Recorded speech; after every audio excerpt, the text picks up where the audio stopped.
Himuon ng matag adlaw sa Aksyon Agad Team ang pagpanglimpyo sa mga kanal sa mga flood-prone area sa Talisay City.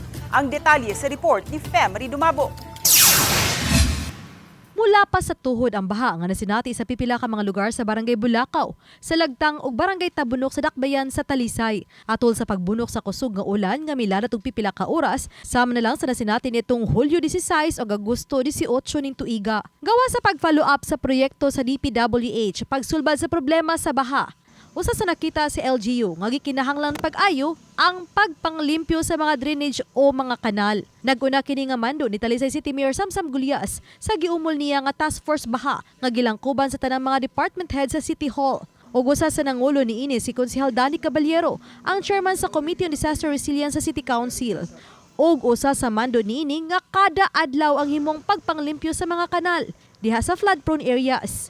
Ug tuod man sa kaganihang buntag lang nga pag-ukab sa mga drainage duol sa usa ka mall sa Barangay Tabunok, makita nga halos na puno ang culvert sa mga plastic bottles ug uban pang basura. Apil pa ang mga lapok. Ug nakita nga usa kini sa hinungdan sa nasinating grabing pagbaha.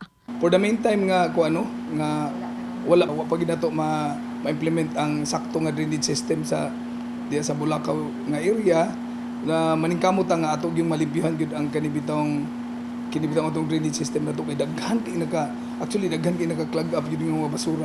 Ato nagyurong ato mga tao kada adlaw nagyuta naglimpyo sa mga kanal sa Bulacau ma'am Tabunok o Lagtang. Ini yung ipangbahaan mao gyud atong pang siguro limpyo kada adlaw nagyuta naglimpyo. Dugang ni Tugunon nga gitunga niya nga to sa tulo ka team ang ilang personnel. Kaya ang duha ka team ang motubag usab sa mga hangyo nga pagpanglimpyo sa kanal sa uban pang mga barangay. Samtang kanunay usab nga gimonitor ni Caballero ang mga pribadong kumpanya sama na lang diha sa may Cebu South Coastal Road sa ilang pagpanglimpyo sa kanal kay mao'y nakitang hinungdan usab sa pagbaha sa maong dapit.